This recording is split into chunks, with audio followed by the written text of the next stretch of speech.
muraho neza abakunzi ba Alliance Official, reka mbabwire ngo amahoro y'Imana abane namwe kandi muhorane mwese. Yesu ashimwe, Yesu ahimbazwe, Kristo Yesu akuzwe. Biterwa n'ibyo wemera, Imana ijya iguhereza umugisha.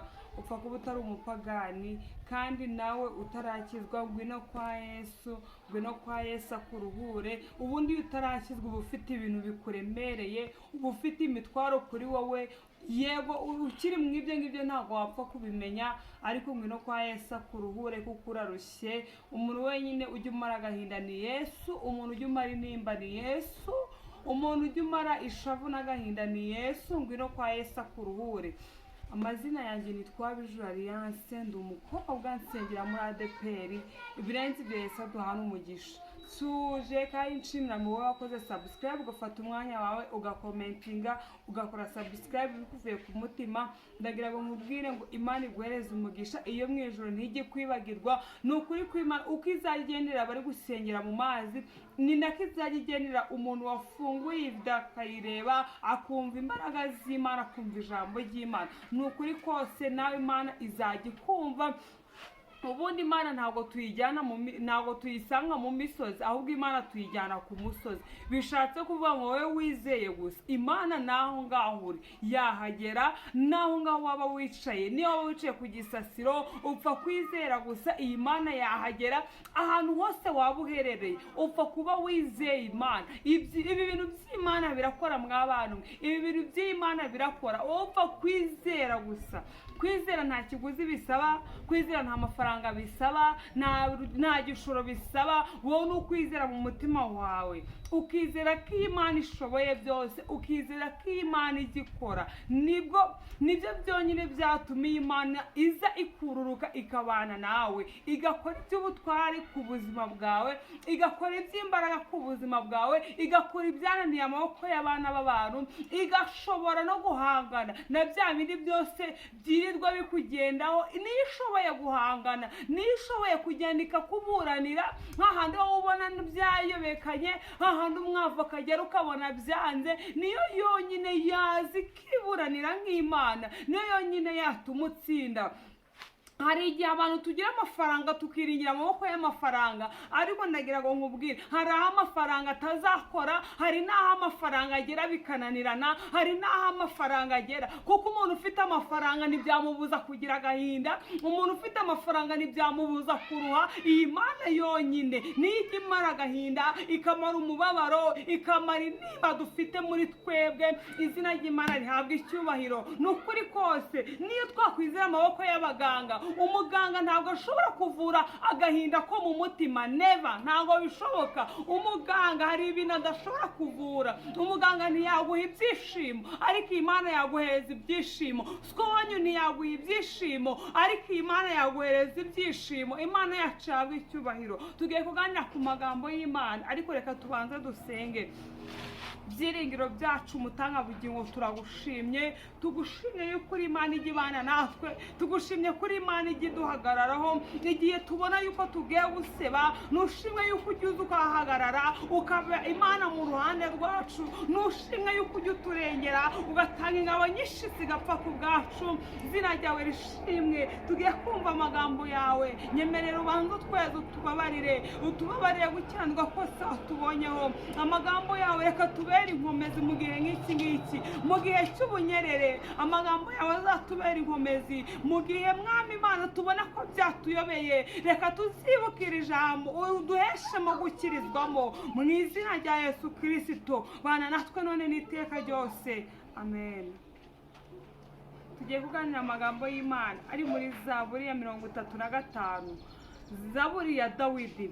Uwiteka burana n'abamburanya, rwana n'abandwanya. Enda ingabo no nini, uhagurukire kuntabara, kandi ushingure icumu mu ntagara, wimimira abangenza. Ubwire umutima wanjye uti ni jye gakiza kawe. Abashaka ubugingo bwanjye bamware, bagire igisuzuguriro. Abajya inama yo kungirira nabi basubizwe inyuma, baterwe ipfunwe, babe nk'umurama utumurwa n'umuyaga. Kandi marayika w'Uwiteka abirukane, inzira yabo ibe umwijima n'ubunyerere. Kandi marayika w'Uwiteka abagenze, kuko banegeye ikigoyi kuko bantegeye ikigoyi kubusha badafite impamvu, kandi badafite impamvu bateze ubugingo bwanjye ubusha.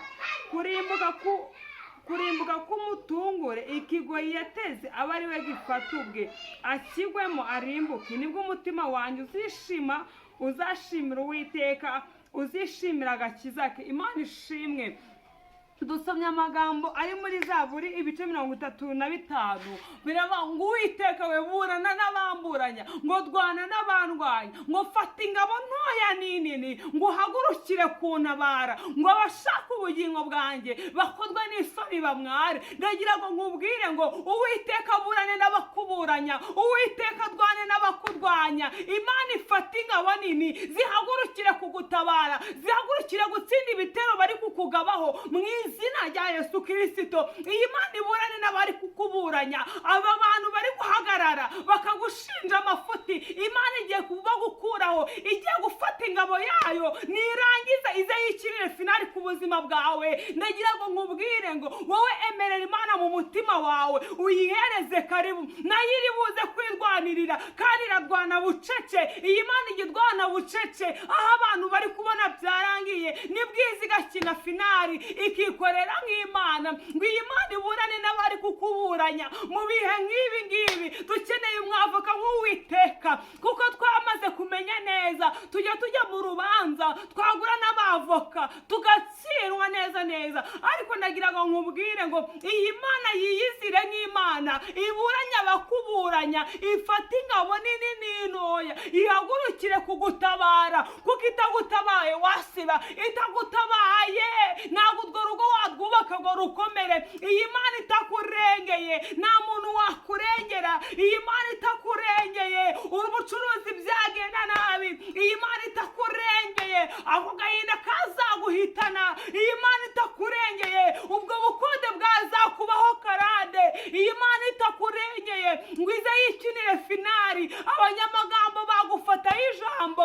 Iyi Mana itayiserukiye ngo ikore ikibemeza ku buzima bwawe. Wahora mu bintu bimwe ugahora kuri topic imwe, kandi Imana ikeneye kuzana ibindi bintu bishasha. Kugira ngo iyi Mana yikorere biragusaba kwizera, ugahindura icyerekezo, ukerekeza mu mugambi w'Imana, ukerekeza aho Imana igushaka, ukerekeza aho Imana igukeneye.